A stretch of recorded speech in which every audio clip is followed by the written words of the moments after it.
दोस्तों आज आपका 20 मार्च को राजस्थान बोर्ड कक्षा 12वीं में ज्योग्राफी भूगोल का जो पेपर है वो हुआ है। दोस्तों इस वीडियो में मैं आप सभी को भूगोल विषय की जो उत्तर कुंजी है वो बताने वाला हूं। तो चलिए देखते हैं सबसे पहले खंड ए को। तो देखिए सबसे पहले सेक्शन ए आया था, इसका पहला प्रश्न वस्तुनिष्ठ प्रश्नों का था।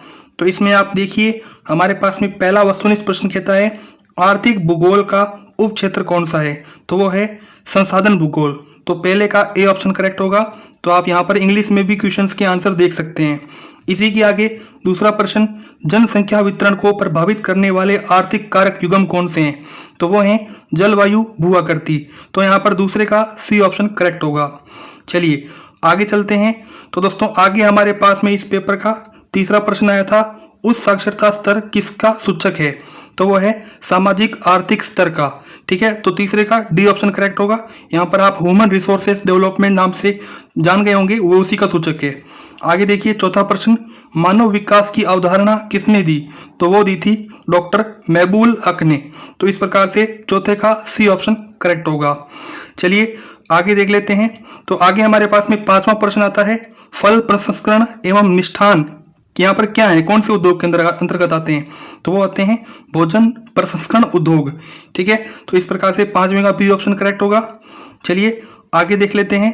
तो आगे हमारे पास में छठा प्रश्न आया था भारतीय नदियों में प्रदूषण का मुख्य स्रोत कौन है, तो वो दोस्तों कौन है, वो हमारे पास में शायद तक जैव और जैवणिक संदूषण हो जाएगा। तो इस प्रकार से यहाँ पर छठे का डी ऑप्शन करेक्ट होने वाला है। बाकी आप इसका करेक्ट आंसर मुझे कमेंट बॉक्स में बताइए। आगे आप देखिए सातवां प्रश्न इंदिरा गांधी नहर की संकल्पना किसने दी, तो वो दी थी कंवर सेन ने। तो यहाँ पर सातवें का बी ऑप्शन करेक्ट होगा। आगे आप देख सकते हैं हमारे पास में आठवां प्रश्न आता है राष्ट्रीय स्तर पर गंगा की सफाई के लिए कौन सा अभियान चलाया गया था, तो वो था श्रीमान नरेंद्र मोदी जी द्वारा नमामि गंगे। तो यहाँ पर आठवें का बी ऑप्शन करेक्ट होगा। चलिए आगे देख लेते हैं नौवां प्रश्न कौन सा प्रदूषण स्थान विशिष्ट होता है, तो वो होता है ध्वनि। तो इस प्रकार से नौवें का बी ऑप्शन करेक्ट होगा। चलिए आगे देखते हैं। आगे हमारे पास में दूसरा प्रश्न रिक्त स्थान की पूर्ति वाला है। तो देखिए पहला यहाँ पर आएगा अंगूर की खेती की कृषि भूमध्य सागरीय क्षेत्र की विशेषता है। दूसरा परिवहन में क्रांति 18वीं शताब्दी में औद्योगिक क्रांति इंजन के आविष्कार के बाद आई। ठीक है, इस प्रकार से होगा। आगे आप देखिए तीसरा तालाबों के चारों ओर विकसित बस्ती प्रतिरूप को वर्ताकार प्रतिरूप कहते हैं। चौथा है देश की पहली सफल आधुनिक सूती मिल की स्थापना मुंबई नामक स्थान में की गई। ठीक है दोस्तों, ये हमारे पास में रिक्त स्थान वाले प्रश्न है वो कंप्लीट होते हैं। तीसरा अति लघुत्तरात्मक प्रश्न, इसमें पहला है प्रकृति अवसर प्रदान करती है और मानव उनका उपयोग करता है, वाक्य कौन सी विचारधारा से संबंधित है, तो वो है प्रकृतिवाद से, नेचुरलिज्म से। दूसरा UNDP United Nation Development Programme, ये क्वेश्चन का आंसर मैंने आपको इंपॉर्टेंट क्वेश्चन की वीडियो में बताया था। आगे देखिए तीसरा दो प्राथमिक क्रियाओं के नाम लिखिए। चौथा हरियाली क्या है।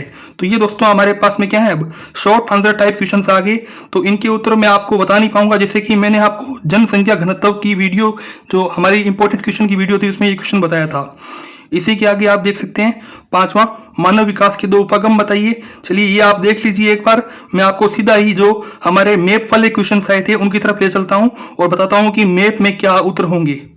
तो देखिए हमारे पास में यहाँ पर मैप वाले क्वेश्चन आ चुके हैं। सेक्शन ई के अंदर 21वां क्वेश्चन आपको वर्ल्ड मैप का मिला था। तो देखिए ए मुंबई, तो मुंबई कहाँ पर है, महाराष्ट्र में है, इंडिया के अंदर है, सबको पता है। बी न्यूयॉर्क कहाँ पर है, तो वह है यूएसए अमेरिका में। सी है सिडनी, तो वह है ऑस्ट्रेलिया में। डी है केप टाउन, तो वह है साउथ अफ्रीका में। ठीक है ना, तो इस प्रकार से ये वर्ल्ड मैप वाले क्वेश्चन होगी। अब आते हैं भाई इंडिया मैप वाले। तो 22वां क्वेश्चन देखिए भारत के रेखा मानचित्र में निम्नलिखित लो ऐसे स्थानों को अंकित कीजिए। यानी कि जो आयरन और सेंटर्स हैं उनको आपको यहाँ पर टिक करना है। जैसे कि पहला ए है रत्नागिरी, तो कहाँ पे रत्नागिरी, रत्नागिरी के आम बहुत मशहूर हैं, तो वह महाराष्ट्र में।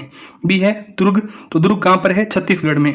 सी है बल्लारी, तो बल्लारी कहाँ पर है, कर्नाटक में। डी है हमारे पास में बेलाडीला, तो बेलाडीला कहाँ पर है, छत्तीसगढ़ में है। सी जी यहाँ पर शॉर्ट फॉर्म मैंने लिख दिया है। तो इस प्रकार से आपका आज का ज्योग्राफी का पेपर था दोस्तों 20 मार्च का। मैंने आपको वस्तुनिष्ठ और रिक्त स्थान वाले प्रश्न और जो आपके मैप वाले क्वेश्चन थे उनके आंसर्स बताए। यदि आपको ये वीडियो अच्छी लगी हो तो लाइक कर देवें, शेयर कर देवें। Bye bye, Tata.